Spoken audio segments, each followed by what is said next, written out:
harus setiap hari olahraga. Oke, ini pertanyaan berikutnya lagi. Apakah koyo bisa dipakai untuk polip di hidung? Kalau bisa, bagaimana caranya, Pak? Polip di hidung. Poli itu ya tidak semuanya saya paham. Kalau poli itu ada maksudnya tumbuh daging di dalam hidungnya, Pak Vidya.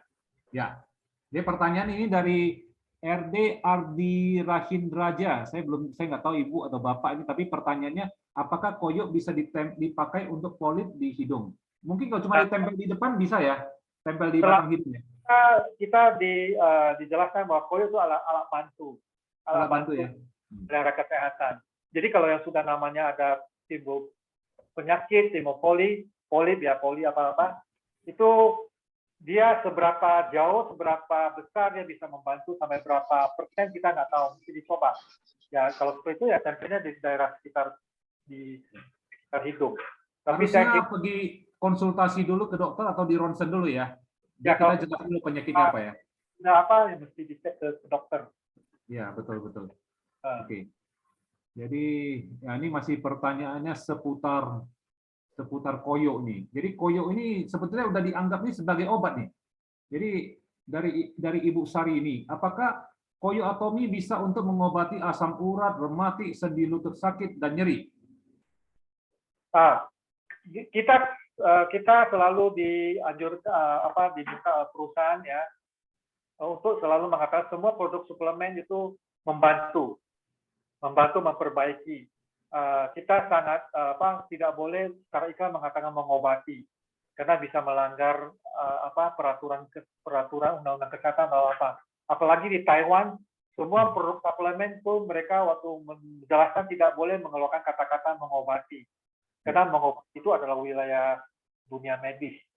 Jadi apa itu namanya koyo suplemen itu membantu proses penyembuhan. Betul.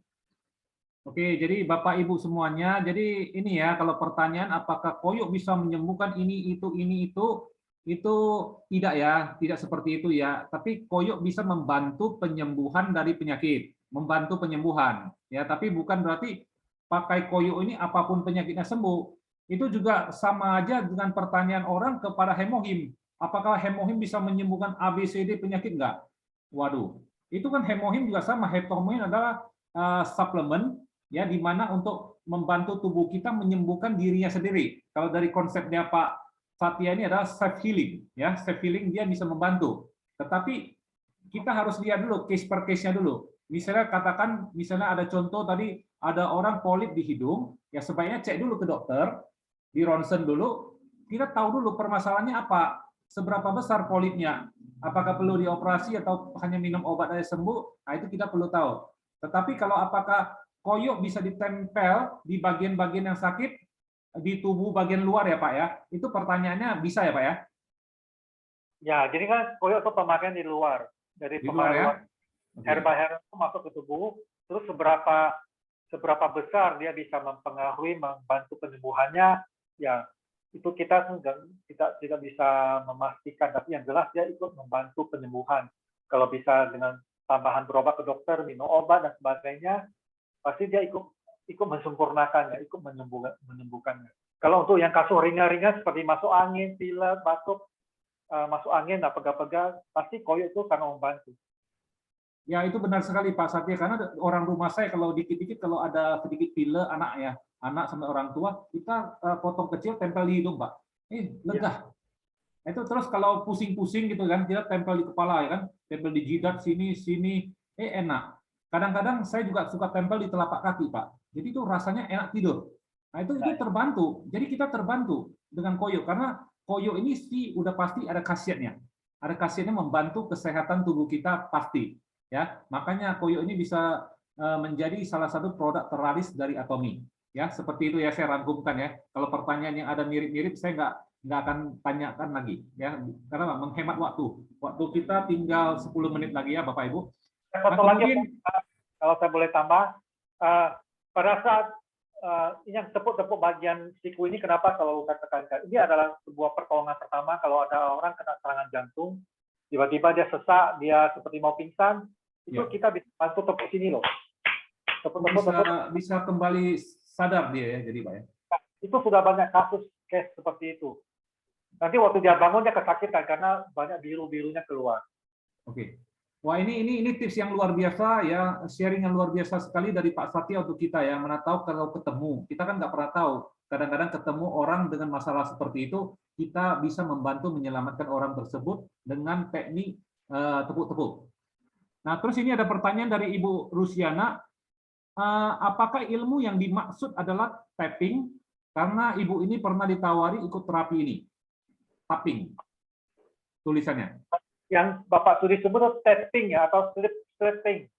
Tulisannya tapping. T-A-P-P-I-N-G. Tapping. Apakah ilmu tepuk-tepuk ini maksudnya sama pengertiannya?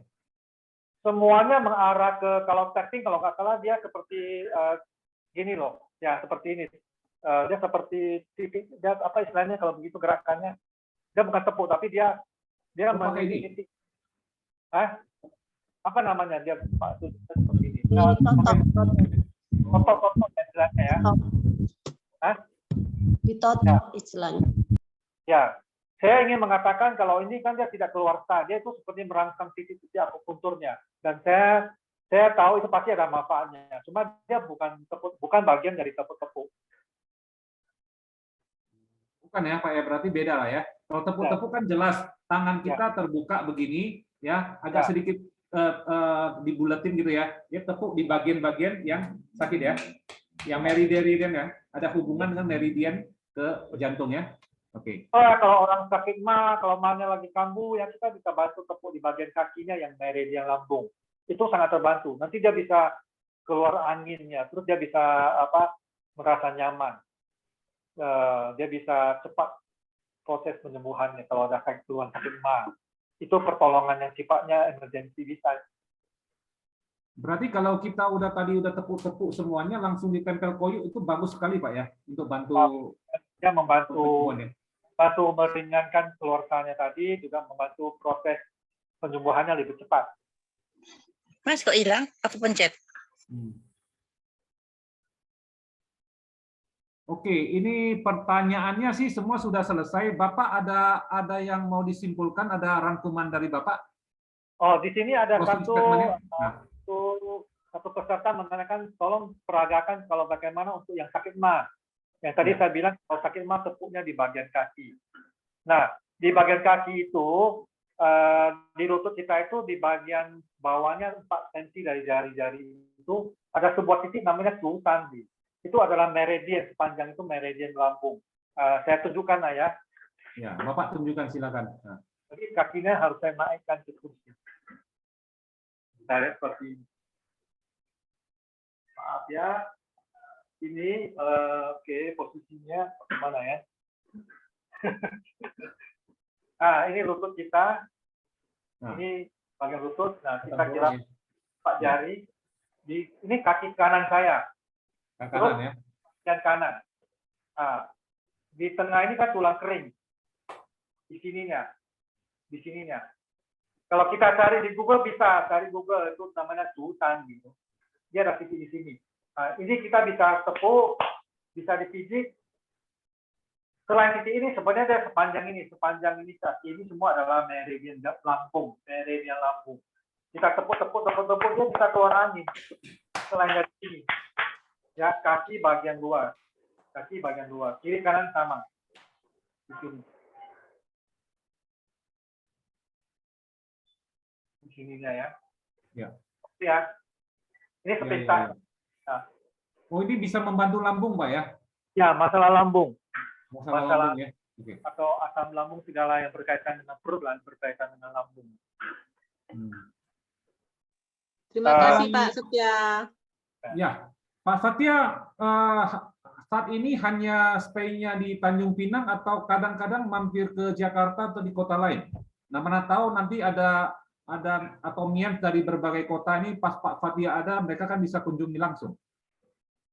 Saya lebih banyak di Tanjung Pinang, Pak. Hanya kemarin kan karena workshop ya di Jakarta. Ya. Saya pergi ke Jakarta. Nah, hanya sisa waktu itu saya teman-teman minta saya peragakan, saya coba tepuk, ada beberapa leader yang saya tepukin, dan semua pada keluar sah. Lalu saya selesai acara itu, saya lanjutkan sampai malam. Ada Wah, beberapa list. Surabaya daftar ya. Kapan ke Surabaya, Pak? Nah, itu memang saya punya antusias. Saya memang, kenapa saya merasa terbantu dengan ilmu ini. Jadi ilmu itu bisa diterapkan seumur hidup ya, kepada siapapun yang kita jumpa, kita bisa sharing, kita bisa ajarkan, ya bisa telepon di rumah. Itu salah satu yang membuat saya masih semangat gitu loh, karena dapat ilmu ini. Wah, kelihatan awet muda itu betul-betul itu. Surabaya Nah. dikunjungi ya, Pak? Nah, semuanya, tapi saya sendiri belum tentu berajin tepuk ya. Saya seharusnya semakin saya banyak sharing, saya kembali ke diri saya harus ingat disiplin untuk menepuk diri sendiri. Kadang terlalu banyak ajari orang sharing, sendiri lupa. Kita sendiri melihat banyak orang praktisi kesehatan ya, dia sendiri tidak sehat. Dia akupuntur orang lain, tapi diri sendiri lupa. Jadi ini mengingatkan ke diri sendiri. Tetapi ibu-ibu, bapak-bapak ya, kalau ada waktu cobalah tepuk ya, coba betul-betul tepuk ya sampai keluar biji-biji, dan kalau waktu keluar biji-biji jangan cemas, jangan takut ya, itu adalah racun yang dikeluarkan. Ada sebagian orang selalu salah mengartikan keluar binti-binti itu apakah pembuluh darah saya pecah dan sebagainya. Nah, itu yang selalu jadi pertanyaan. Nah, di sini saya ingin jelaskan bahwa sudah sekian banyak orang sudah membuktikan yang keluar binti-binti itu ya kayak merah-merah, hitam-hitam, itu bukan pembuluh darah yang pecah, enggak sama sekali. Itu adalah darah-darah kotor yang dikeluarkan, darah-darah sampah-sampah yang dikeluarkan. Dan dalam waktu yang tak lama dia akan pudar, dia akan terurai sendirinya. Terbukti ya, ada yang membuktikannya pada saat dia tepuk sampai keluar biru-biru, lalu dia teruskan, dia tidak berhenti. Sampai biru-biru itu bisa pudar, hilang. Kalau yang namanya pecah, nggak mungkin dia bisa hilang kan? Kalau nggak keluar apa-apa, berarti sehat dong Pak ya? Kalau tidak keluar apa-apa, berarti dia bersih. Kalau enggak, dia kurang kuat tepuknya. Hanya dua kemungkinan itu. Nanti minta saya bantu tepukin ini. Kalau mau yang keras.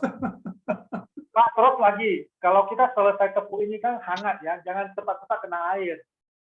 Kayak orang pakai kerok, jangan cepat-cepat pergi mandi karena pori-porinya masih terbuka, kemudian tubuh kita masih hangat, jangan kasih angin, jangan masuk angin, jangan kena angin yang terlalu kuat. Istilahnya sekedar AC nggak apa, yang penting ya kita kalau hanya tangan hanya sedikit nggak apa-apa lah. Yang penting kalau kita banyak keluar, kita menghindari angin dalam setengah jam itu karena dia masih hangat, masih pori-porinya masih terbuka. Takutnya anginnya masuk ya Pak ya berarti ya? Bisa seperti itu. Kayak orang habis perut kan harus cepat pakai baju supaya nggak masuk angin dan tak boleh kena air, nggak boleh mandi dulu dalam setengah jam. Setengah jam. Ya paling tidak lah, supaya kita merasakan kalau ini hangatnya sudah berkurang, suhu badan sudah kembali normal, ya sudah tidak hangat, ya mau mandi nggak apa-apa. Paling bagus habis mandi baru terapi, paling bagus seperti itu. Dan saya kasih tahu yang selalu disampaikan oleh guru saya, yang master saya, efek samping daripada terapi tepuk-tepuk ini ada dua. Pertama, bisa langsing, kedua bisa tambah cantik katanya. Wow. Paling disenangi oleh Ini senang nih ibu-ibu, terutama ibu-ibu di sini senang sekali dengar ini. Dengan keluarnya banyak racun, darah kita jadi bersih, otomatis kulit kita kan jadi halus, kulit kita kan jadi mulus. Dengan banyak keluar racun kan darah kita jadi bersih, terus lemak juga terbakar. Wah, luar biasa. Jadi wah, ini sharing yang luar biasa sekali ini dari Pak Satya nih. Jadi kita pengennya nih sampai jam 12 malam nih. Gimana Bapak Ibu, setuju? Oke lah, terakhir mungkin sedikit closing statement dari Pak Satya sebelum kita akhiri seminar kita pada malam hari ini. Silakan Pak Satya. Oke, jadi saya ucapkan terima kasih atas kesempatan yang diberikan oleh leader untuk mengisi acara malam ini. Saya sebenarnya sudah lama nggak jadi speaker. Saya dalam 2-3 hari tidak tenang nih, nanti bicaranya lancar apa nggak lancar gitu loh. Kalau dalam bentuk pertanyaan saya bisa tanya sampai sejauh, tapi kalau bentuk presentasi bisa lompat-lompat, bisa tidak sinkron gitu loh. Nah, mudah-mudahan apa yang saya sampaikan pada malam ini, walaupun menurut saya masih tidak lengkap, kurang sempurna, mudah-mudahan ada sedikit pengertian yang masuk ke dalam pikiran ibu-ibu bahwa ini terapi yang sangat membantu. Mungkin suatu saat ibu bapak ibu bisa ketemu orang yang lebih pintar, ibu bisa cari di YouTube dan sebagainya, itu ada keterangan yang sangat jelas. Jadi kalau bapak ibu cari di YouTube ya, bapak ibu ketik aja ini.